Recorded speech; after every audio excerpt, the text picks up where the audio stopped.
This screencast is to show you how you can set up your story map. Obviously, the first thing you need to do is to do some research. In this case, I've got some images, I've got some links, I have some text that I have planned out where to add into my story map. Then I go into story maps. In this case, you're going to create a new story and click on Start from Scratch. I'll be using one that I've prepared before. This one here, based upon a little village in the new territories called Lai Chi Wo, which has some very interesting features worthy of sharing with other people. I'm going to edit it. And now all these elements are able to be edited. If I click on this image, for example, then I can move it back and forth. I can also delete it or replace it with another one. So for example, I want to replace that with an image of the front of the village.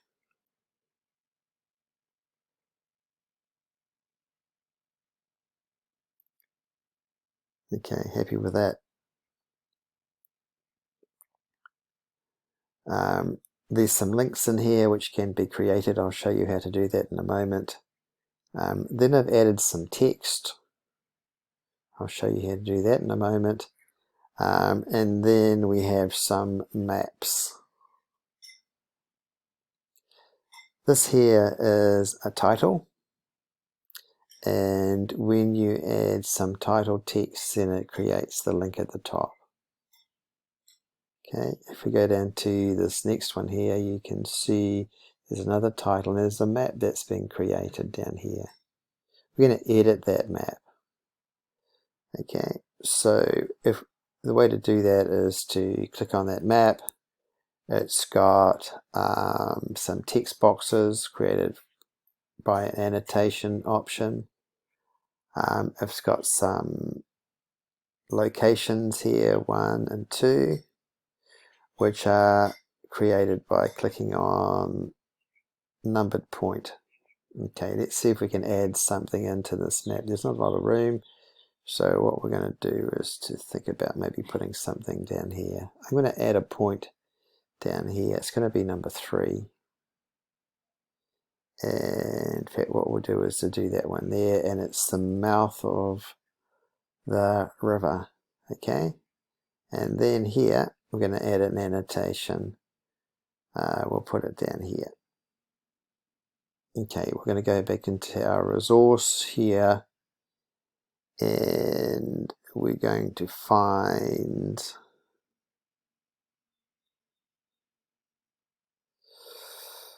this bit of text here.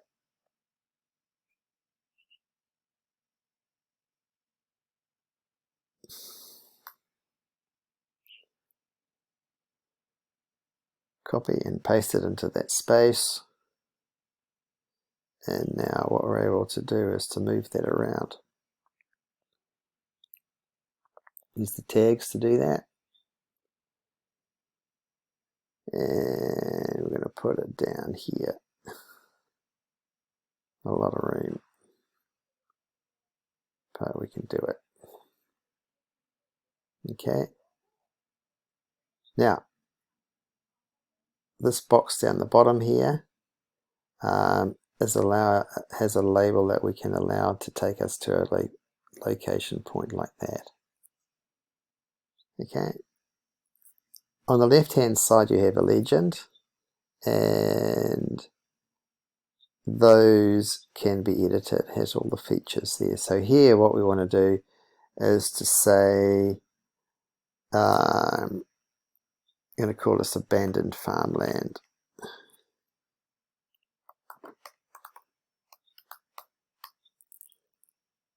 Okay, and now we have a heading for that particular function. Click on done, and when you click on those points here, it'll take you to those locations.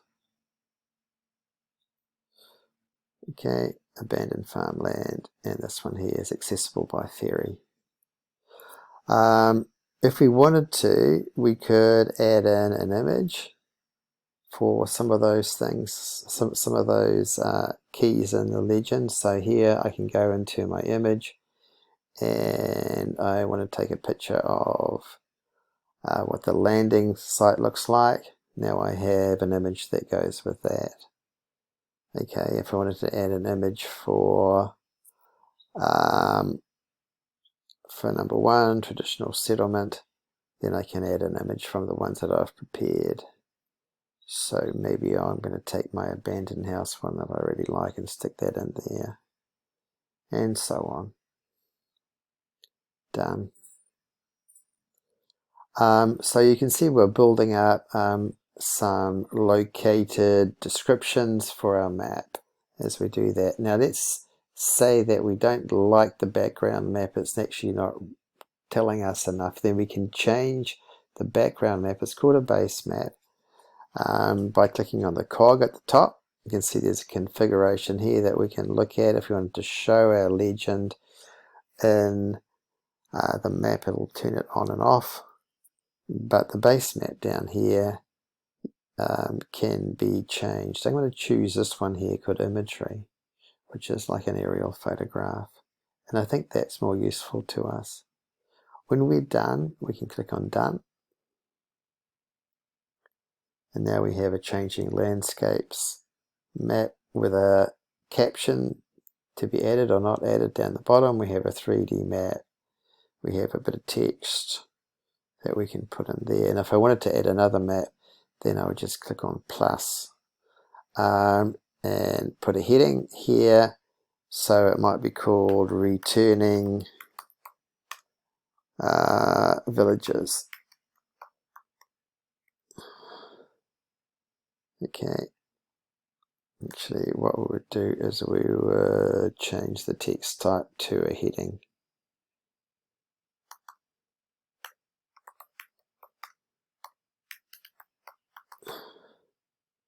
Okay, now I have a heading in there that's sitting at the top. Attentive. What that looks like in this case, I'm going to just add an image. And I browse my images, and I now have that, which I'm going to add in there. Okay, and then underneath that I'm going to say former villages return from Britain. Okay, so we're starting to build our website up. We're using our maps, we're using various links and so on. And if I wanted to write some more text about those guys arriving back from Britain, then I could add another content block and so on. When we're happy, you can publish that. It's just going to go through and do a check to see that you have your format correct. It'll bring it back up. And there we have our published story with all the content that we need.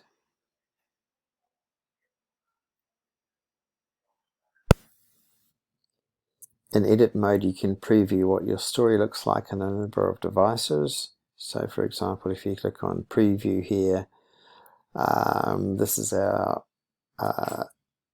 full screen view.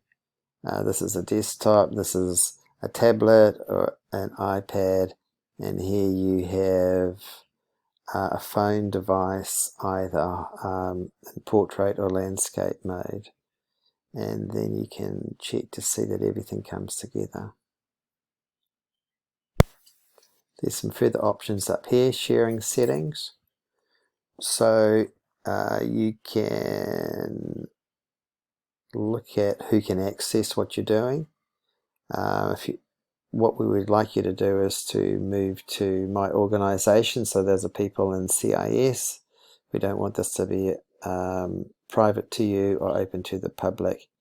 when you're ready to go with that, you can update your sharing settings.